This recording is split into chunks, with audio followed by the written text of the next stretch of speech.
I is discussion pertaining to disaster relief from FEMA and state.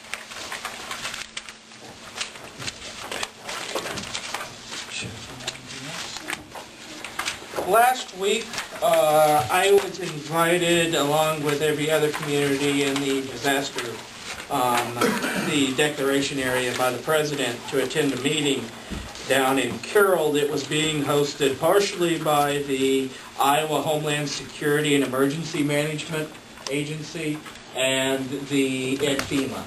And what they were basically doing was giving us a description of the type of costs that are available for consideration by them to be paid for as a result of the declarations that were made.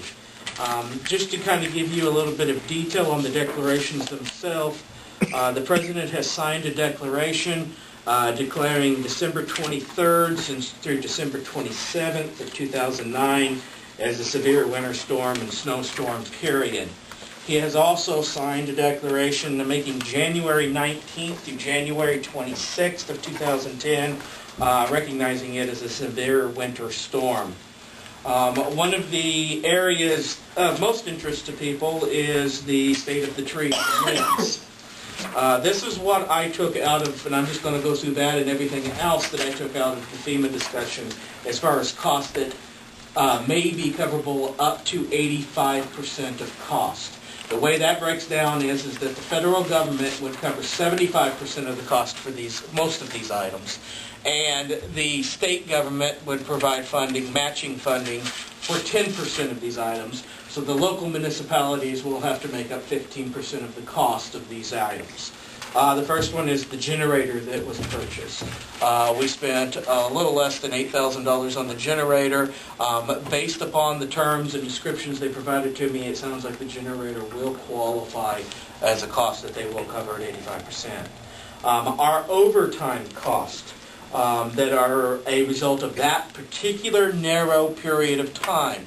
Now, when I reported to you early in January, I reported that between December 22nd and January 4th, we had spent roughly $50,000. Well, as you can see, they narrowed the time period of the declaration, and so we'll have to go back and reevaluate what overtime was spent in that period of time. I'm sure it was all spent during that period. The next thing is the food that was purchased for the shelter. You might remember, many of you have probably already heard the story, that when our friends at Red Cross left, we ended up running the shelter for roughly a day and a half. Even upon their return, they did not have sufficient food to supply for the services up there, and the city ended up paying some food cost. We've talked about that before. It's something we know the auditor is not going to be particularly all that happy about next year, but there is a small amount of money that was spent for that purpose, for the good of the people. You're talking about everything that we are going to be awarded? Correct. This is everything that, barring any little glitches in the process, they will, between the state and the federal government, they will cover. Most of which we've already spent. Okay. During those limited periods of time. The next one is, and I'll just pull them both together, is fuel, and by that I'll say both the generator fuel and, of course, the vehicle fuel. They're telling us that they will cover during that period of time as well.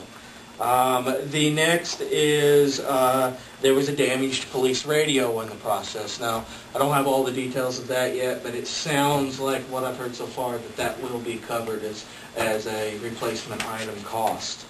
The next is we had the gutters at the at the water treatment plant get damaged. It sounds like those damages will also be covered. You actually bring up the vehicle. That's a good point. The deductible that we have to pay on our insurance for the vehicle would be coverable under that cost as well. That was next on my list, actually, Jim. There was discussion that we might have to purchase a GPS unit to mark some trees for the limbing discussion, and however, we have found an alternative source for that. Then, of course, there's equipment time. For instance, the officer is out blocking a road like they were during the January event. The time of the vehicle sitting there is covered by at an 85% mark. The next is, and this one's a little less clear at this point how this works, but sand replacement.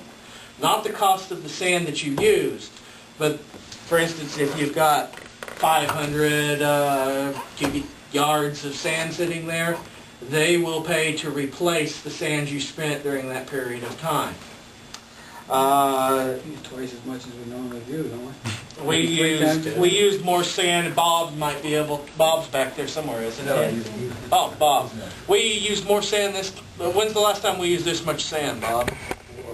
It's been a while, a long while, but.